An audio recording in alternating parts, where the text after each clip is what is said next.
children, and you shall hear of the midnight ride of Paul Revere.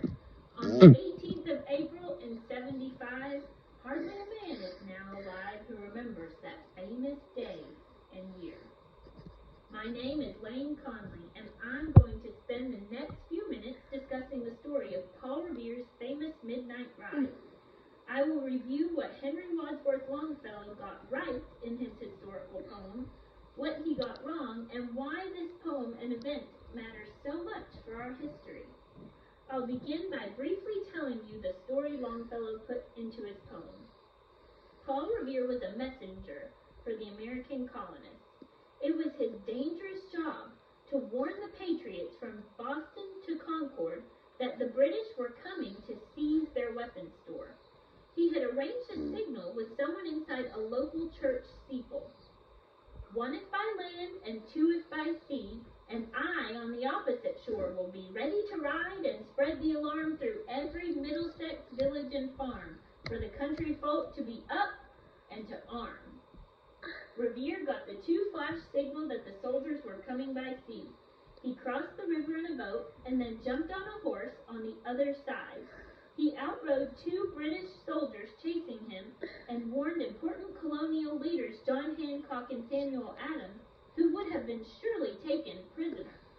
He went on past Lexington, where he had his horse taken by British regulars. So from there, he headed back on foot. But he had succeeded in his mission. The colonial Minutemen fought British forces for hours, till finally the British retreated back to Boston without the weapons. That's the story that Longfellow summarizes in his poem, but there were a few historical inaccuracies that I'd like to point out. It's important to note that Longfellow made the historical errors intentionally in order to add poetic effect. However, some take the entire poem as fact when it is not. To begin, the signal came from Christ Church, not the North Church Tower as the poem suggests. And it was Revere himself who told the person in the bell tower to hang one lantern if the British were coming by land, or two lanterns if by sea. Second, Revere did not actually reach Concord because he was stopped by the British. However, his companion rider did. And this brings me to the third mistake. Revere did not ride alone as it seems in the poem. He had several companions, and one made it all the way to Concord, while Revere had his horse confiscated and had to turn back on foot before arriving. And here's why the story that's been memorialized in poems still matters to us today.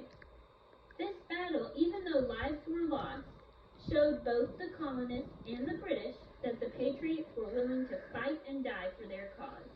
And fight they did, though there were many other brave acts during the Revolutionary War. Henry Wadsworth Longfellow made it possible through his poem to help generations to come to hear this story. Now you have heard the story of Revere's midnight ride as well as the mistakes in the poem, and you understand why this poem and courageous act matter for our country.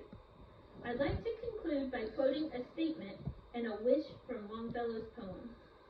Through all our history to the last, in the hour of darkness and peril and need, the people will awaken and listen to hear the hurrying hoofbeats of that steed and the midnight message of Paul Revere.